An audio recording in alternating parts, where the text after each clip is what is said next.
Hey class 10. So today we will start a very interesting chapter which is arithmetic progression. तो arithmetic progression बहुत ही important chapter है board के purpose से, अच्छे questions आते हैं। तो before started the arithmetic progression, तो सबसे पहले हम समझते हैं सीक्वेंस और सीरीज क्या होता है। Let's start the video. तो बच्चों सबसे पहला जो टॉपिक हमारा आता है वो है सीक्वेंस। सीक्वेंस क्या होता है? देखो, नंबर्स को हम अरेंज करते हैं एक सिस्टमैटिक ऑर्डर में। Numbers arrange in a systematic order is called a sequence.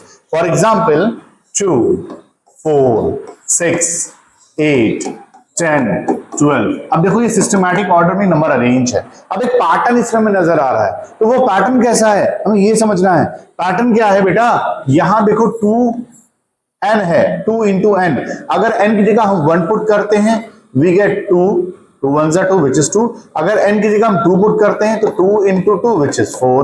n की जगह 3 पुट करते हैं तो 2 इंटू 3 विच इज 6।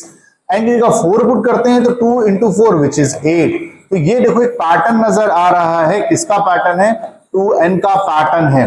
तो सीक्वेंस क्या होता है? एक नंबर्स को अरेंज करते हैं सिस्टमैटिक पैटर्न में, दैट इज अ सीक्वेंस। अब आती है सीरीज। क्या होता है? जब सीक्वेंस में प्लस या माइनस ऐड कर देते हैं तो वो सीरीज बनता है। देखो सीक्वेंस के और भी एग्जांपल्स हमारे पास है। सपोज करो मैंने लिखा एक ऐसा पैटर्न बना दिया 2, एक ऐसा पैटर्न बना दिया 2 इंटू n प्लस 1। सपोज करो मैं नंबर स्टार्ट कर रहा हूं 3 से, तो n की जगह मैंने 3 रखा, 2 3 या 6, 6 प्लस 1 7। n की जगह 4 रखा, 2 4 द 8, 2 4 द 8, 8 प्लस 1 9। n की जगह 5 रखा, 2 इंटू 5 प्लस 1 11। अब इसके बाद मैंने क्या रखा? कुछ और नंबर रख दिया, मतलब इसके बाद 3 रखा, 4 रखा, 5, अब 6 रख के देखते हैं। 2 6 12, 12 प्लस 1 13। तो देखो जैसे नंबर हम करते चले जाएंगे वैसे नंबर से मिलते चले जाएंगे। जैसे ही नंबर हम n की जगह रखेंगे वैसे हमें और नंबर्स मिलते चले जाएंगे। क्लियर?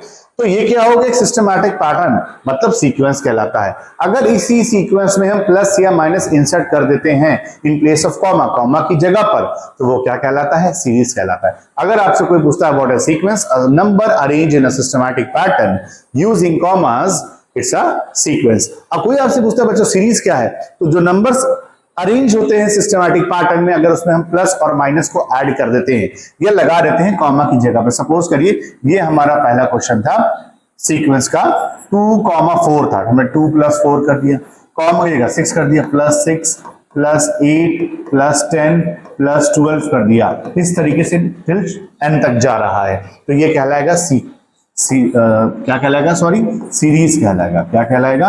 सीरीज। तो ये सीक्वेंस हो गया, ये सीरीज हो गए। याद रखिएगा सिर्फ कॉमा और प्लस का डिफरेंस होता है इसमें।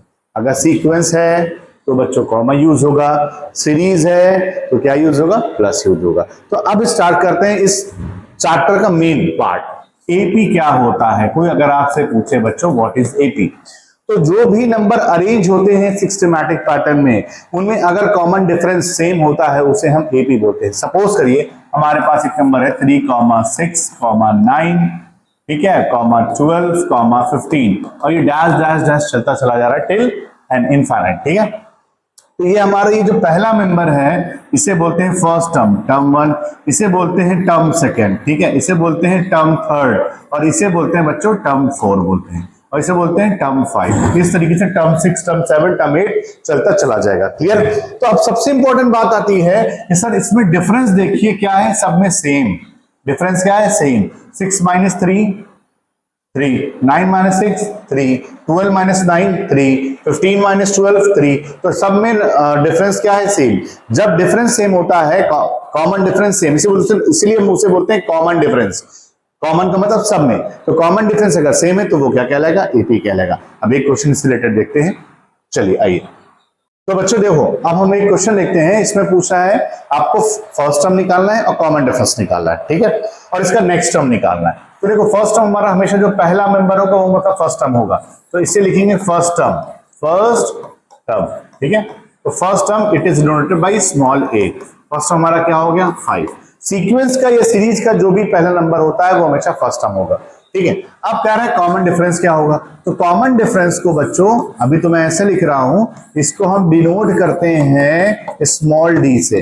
किससे डिनोट करते हैं? Small D. तो इस कॉमन डिफरेंस कैसे निकालेंगे? अभी जैसे मैंने आपको बताया ये टर्म 1 है, टर्म 2 है, टर्म 3 है, टर्म 4 है। तो ये टर्म 1 हो गया बच्चों, ये टर्म 2 हो गया चिल्ड्रन, ये टर्म 3 हो गया, ये टर्म 4 हो गया, ये टर्म 5 हो गया। तो अगले वाले टर्म को प्रीसीडिंग मतलब पिछला टर्म, तो अगले वाले टर्म को प्रीसीडिंग टर्म से माइनस करने पे अगर डिफरेंस सेम आ रहा है सीक्वेंस में या सीरीज में, तो वो क्या होगा, कॉमन डिफरेंस। तो अब देखो term 2 minus term 1, term 3 minus term 2, term 4 minus term 3। तो टर्म 2 कितना है बच्चों हमारे पास, टर्म 2 है 10, तो 10 माइनस 5। टर्म 3 कितना हमारे पास, देखो 15, 15 माइनस 10। अब टर्म 4 कितना हमारे पास 20, तो 20 माइनस 15। तो सब में कॉमन डिफरेंस क्या है, 5 है। तो ये हमारा क्या कहलाएगा बच्चों, एपी कहलाएगा। अगर कॉमन डिफरेंस सेम है तो वो एपी कहलाता है। अब आता है नेक्स्ट टर्म लिखना है, तो उसके बाद का नेक्स्ट टर्म क्या होगा, 25 के ऑब्वियसली बात है आ गया 30 होगा। सपोज करो नेक्स्ट टर्म ना पूछा सर 37th टर्म कौन सा होगा, तो इससे टर्म 25 है, टर्म 5 25 है, टर्म 6 30 है, तो 37 टर्म, तो 37 टर्म को क्या हम इस तरीके से लिखेंगे, टर्म 6 टर्म 7 5 5 ऐड करते जाएंगे, नहीं करेंगे। उसके लिए एक फॉर्मूला यूज हुआ है इस चैप्टर में पहली एक्सरसाइज में, जिसे हम बोलते हैं general term of an AP. तो general term of an AP होता क्या है, आइए देखते हैं। तो general term of an AP होता है A N is equal to A plus n minus 1 into D. और इसका यूज क्या है कि अगर कोई भी सीक्वेंस दिया गया है, कोई भी सीरीज दी गई है और आपसे पूछा जा रहा है कि बेटा 7 टर्म निकालो, बेटा 18 टर्म निकालो, बेटा 38 टर्म, मतलब टर्म पूछ रहा है कि उस जगह पर कौन सा नंबर होगा, तो वहां पे हम general term of an AP use करेंगे। फॉर एग्जांपल मैंने आपसे पूछा बेटा टर्म 37 पर वैल्यू क्या होगी, ठीक है। जैसे टर्म 5 पे वैल्यू 25 है, टर्म 4 पे 20 है, टर्म 6 पे 30 है, और टर्म 7 पर बच्चों टर्म 7 पर 35 है, टर्म 8 पर 40 है, टर्म 9 पर 45 है, टर्म 10 पर 50 है। तो इसी तरीके से टर्म 37 पर कौन सी वैल्यू होगी, तो इस तरीके से करेंगे तो काफी टाइम टेकन होगा, इसलिए एपी का यूज करके जनरल टर्म निकालेंगे। तो अब देखो बच्चों ए एन, तो एन मतलब 37 टर्म, तो एन देगा 37 है, ए 37। अब किसी बुक में ये लिखा रहता है ए 37, किसी में लिखा रहता है बच्चों टी 37। तो बात एक ही है, याद रखिएगा, कहीं ऐसे भी लिखा होगा। तो देखो तो ए 37, ठीक है। अब ए मैंने आपको बताया पहला term first member of the family, हमारा 5 हो गया, तो ये आ गया 5, ठीक है। अब n का मतलब होता है नंबर ऑफ टर्म, तो 37 आ गया, माइनस 1, डिफरेंस कितना हमारे पास निकल के आया, डिफरेंस कॉमन डिफरेंस आया 5, तो ये आ जाएगा डिफरेंस, ठीक है। तो ये आ जाएगा 5, 37 माइनस 1 36 इंटू 5। तो देखो ध्यान से 5 6 30 कैरी 3, 5 6 30 33, तो 330 और ये 5, तो टर्म 37 आएगा 335। तो टर्म 37 क्या होगा बच्चों, 335। क्लियर बच्चों यहां तक। तो इस तरह से क्वेश्चंस पूछते हैं, 1 से 2 नंबर का आता है। अब जरूरी नहीं है कि अगर कॉमन डिफरेंस यहाँ पे सेम है और यहाँ पे गलत, यहाँ पे अलग आ रहा है, तो वो एपी होगा, वो एपी नहीं होगा। फॉर एग्जाम्पल सपोज करिए मैंने सीक्वेंस लिखा 3 6 9 12 15 17, ठीक है, और 30, इस तरीके से चला जा रहा है। अब देखो यहां पे डिफरेंस कितना है, 3 का है बच्चों, यहां पे डिफरेंस कितना है, 3 का है, यहां पे 3 का डिफरेंस है, यहां भी 3 का डिफरेंस, लेकिन यहां पे 2 का डिफरेंस आ रहा है, और यहां तो बहुत ही ज्यादा डिफरेंस आ रहा है ना, यहां तो 13 का डिफरेंस आ रहा है। तो हमने क्या बताया, कॉमन डिफरेंस होना चाहिए। कॉमन डिफरेंस का मतलब ही होता है कि डिफरेंस सब में बराबर होना चाहिए। डिफरेंस अगर बराबर नहीं हुआ तो वो एपी नहीं कहलाएगा। क्लियर यहां तक। तो ये एपी नहीं, ये मैंने आपको एक एग्जांपल दिया था। अब क्वेश्चन ऐसे पूछता है, चलिए कुछ क्वेश्चन स्टार्ट करते हैं। तो बच्चों नेक्स्ट क्वेश्चन हमारे पास है, which term of the AP, AP कौन सा टर्म होगा 78। मतलब जैसे मैंने बोला टर्म 1 है हमारे पास 3 है, ये टर्म 2 हमारे पास 8 है, टर्म 3 13 है, टर्म 4 18 है। इसी तरीके से एक लास्ट टर्म दिया गया है जो कि 78 है। देखो लास्ट टर्म दिया रहता है तो इसे बोलते हैं फाइनाइट एपी। अगर ये 78 ना दिया होता, यहाँ पे डॉट डॉट डॉट दिया होता, इसे बोलते हैं इनफाइनाइट एपी। क्लियर। तो लास्ट टर्म दिया है 78, तो पूछा है टर्म 1 पे ये, टर्म 2 पे ये, टर्म 3 पे ये, टर्म 4 पे ये, तो किस टर्म पे ये है, तो मतलब लास्ट टर्म है ये, क्या है, लास्ट टर्म। तो इसके लिए सेम वही फॉर्मूला जो मैंने बताया था, an is equal to a plus n minus 1 into D. याद रखो n और an में बहुत डिफरेंस होता है। n का मतलब होता है नंबर ऑफ टर्म, चौथा, पांचवा, छठा, और उस चौथे या पांचवे या छठे पे कौन सा नंबर है वो बोलते हैं an टर्म। क्या बोलते हैं, an, मतलब चौथे नंबर पे कौन सा नंबर है, पांचवें नंबर पे कौन सा नंबर है, छठे नंबर पे कौन सा नंबर है, इसी को बोलते हैं an। तो n और an में बहुत डिफरेंस है। तो जैसे कि यहाँ पे ये कौन सा, किस टर्म पे आ रहा है, किस नंबर ऑफ टर्म पे आ रहा है, 78, तो हमें लिख लिया। सपोज करो हमें नहीं पता है तो हम an की जगह हम रखेंगे 78। अब किस नंबर पे आ रहा है वो हमें नहीं पता, वो n एज इट इज रहेगा। अब फर्स्ट टर्म यहाँ पे कितना है बच्चों, 3। जैसे कि मैंने बताया जो पहला नंबर होता है सीक्वेंस का वो हमेशा 3 होता है, तो ये 3 हो गया, प्लस n। अब n हमें नहीं पता ना किस नंबर पे, इसलिए तुम ये फॉर्मूला यूज कर भाई, n माइनस 1 इंटू डी। अब डिफरेंस है, डिफरेंस कैसे निकालेंगे बताया था मैंने आपको, टर्म 2 माइनस टर्म 1, ठीक है, ये term 3 minus term 2, term 2 minus term 1, term 3 minus term 2। तो टर्म 2 देखो हमारे पास कितना है, यहाँ पे 8 है, और टर्म 1 कितना है 3, तो 8 माइनस 3। टर्म 3 कितना हमारे पास 13 है, और माइनस 8, तो कितना आ रहा है, देखो डिफरेंस देखो 5 आ रहा है, कॉमन डिफरेंस सब में सेम आ रहा है ना, तो यहाँ पे कॉमन डिफरेंस हो गया 5। अब ये प्लस में जाएगा माइनस में, 78 माइनस 3 ऐसे कर लो, और n माइनस 1 इंटू 5 कर लो बेटा। अब देखो 78 माइनस 3 75 हो जाएगा, ठीक है, n माइनस 1 इंटू 5 हो जाएगा। अब 5 को उससे काटा तो 5 1 5, ठीक है, 2 इधर आ गया, 25, तो 15 is equal to n minus 1 इधर आ जाएगा तो प्लस हो जाएगा, तो n इज इक्वल टू 16। तो 16 टर्म पर हमारे पास 78 है। अब आपको चेक करना है एग्जाम में सही निकाला है कि नहीं, तो चेक करने के लिए सबसे बेहतर तरीका क्या है, 16 टर्म बोला है तो हम इसे लिख देंगे a प्लस 15d। 18 टर्म बोलेगा तो लिखेंगे a प्लस 17d। 100 टर्म बोलेगा तो लिखेंगे a प्लस 99d। तो ये होता है चेक करने का तरीका, और ये आया कहां से, जनरल टर्म से आया, ठीक। तो a हमारा क्या है बच्चों, a हमारा 3 है, डिफरेंस कितना है हमारे पास, डिफरेंस है 5, ठीक है, 15 5 जा 75, ठीक है, तो 75 हो गया, इसको सॉल्व किया, 75 प्लस 3 कितना आ गया, 78 आ गया। तो हमारा जो आया है 16 टर्म वो बिल्कुल सही है, 16 टर्म 78 होता है। Clear, so please note it down. तो नेक्स्ट क्वेश्चन देखते हैं। नेक्स्ट क्वेश्चन क्या कहता है, एक एपी में 50 टर्म्स है, मतलब एक एपी है 50 टर्म्स का, टर्म 1 टर्म 2 टर्म 3 टर्म 50, ठीक है, जिसमें कि थर्ड टर्म 12 दिया है और लास्ट टर्म 106, मतलब लास्ट टर्म मतलब 50 टर्म दिया गया है। तो देखो पहली बात उस क्वेश्चन समझो, 29 टर्म निकालना है, तो टर्म 1 टर्म 2 टर्म 3 टर्म 4 इस तरीके से दिया गया है टर्म 50 तक। तो भैया लास्ट टर्म दिया गया है, इसका मतलब फाइनाइट एपी है, ठीक है। तो इसमें दिया क्या क्या है, टर्म 3 दिया गया है, क्या दिया गया बच्चों, टर्म 3 गिवन है, कितना गिवन है 12, ठीक है, टर्म 3 12 गिवन है हमारे पास, ठीक। और क्या गिवन है देखो, लास्ट टर्म मतलब 106 दिया गया है, 50 टर्म जो कि लास्ट है कितना दिया गया है 106, तो टर्म 50 दिया गया है बच्चों 106। हमें 29 का टर्म निकालना है। तो बच्चों टर्म थर्ड को हम इस तरीके से लिख सकते हैं a प्लस 2d। मैंने बताया आपको अभी कि जो भी टर्म बोलेगा a लिखिए उससे जस्ट पीछे, टर्म 99 बोल रहा है तो a लिखो प्लस 98d, टर्म 50 बोल रहा है तो a लिखो प्लस 49d। क्लियर, कहां से आया, ये आया जनरल टर्म से, या आप जनरल टर्म में लिख सकते हो an, ठीक। अगर ये नहीं आ रहा तो आप ये फॉर्मूला में लिख सकते हो an is equal to a plus n minus 1 into D, यहीं से आया है, ठीक है, यहीं से आया, n दिया हुआ है इसका, यहीं से आया, तो a प्लस 2d 12 आ गया। अब टर्म 50 को लिख सकते हैं बच्चों a plus 49d is equal to 106। अब देखो प्लस है तो माइनस, प्लस है तो माइनस, प्लस है तो माइनस, ये कैंसिल हो गया, प्लस माइनस क्या होगा माइनस, तो माइनस 47d आ जाएगा बच्चों।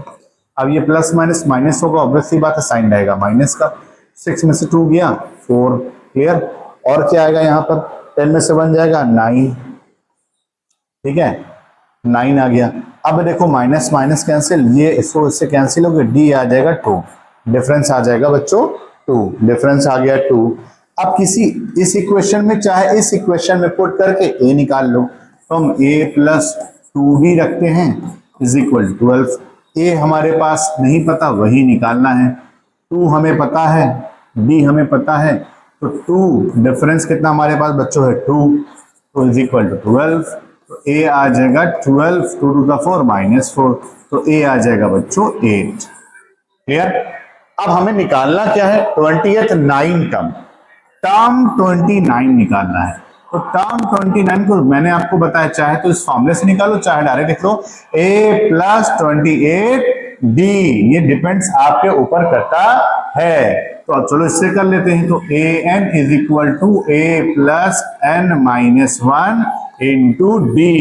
तो अब हमें टर्म 29 पे कौन सा टर्म होगा वही निकालना है। तो जहां जहां n है वहां 29, तो यहाँ तो टर्म 29 निकालना है बच्चों हमें। तो a हमारे पास कितना है बच्चों, a हमारे पास 8 है, तो लिखा मैंने 8, n हमारा 29 - 1, डिफरेंस कितना हमारे पास है, डिफरेंस है 2, तो लिखा मैंने यहाँ पर 2। तो an = 8, 29 - 1 28, 28 2 से कितना हो जाएगा 56। क्लियर। इनको ऐड कर दो, तो ये आपका टर्म 29, यानी जगह 29 पुट कर सकते हो आप, ठीक है। यहाँ देखो, तो ये आ जाएगा कितना 64, 64। तो टर्म 29 हमारा बच्चों क्या हो जाएगा 64। क्लियर। तो please note it down fast. Next question हमारे पास क्या है कि कितने 3 डिजिट नंबर्स डिविजिबल है 7 से। देखो 3 डिजिट नंबर क्या होते हैं, तो देखा जाए 100 से लेके 99 तक 3 डिजिट नंबर होते हैं। अब इनमें बहुत सारे नंबर 7 से डिविजिबल होंगे, कितने होंगे वही निकालना है। तो 100 के बाद ऐसा कौन सा नंबर जो होता है 7 से डिविजिबल होता है, तो पहले साइड में चेक करते हैं। 104 लेते हैं, 7 1 जा 7, 10 में 7 गया 3, नहीं आ रहा है।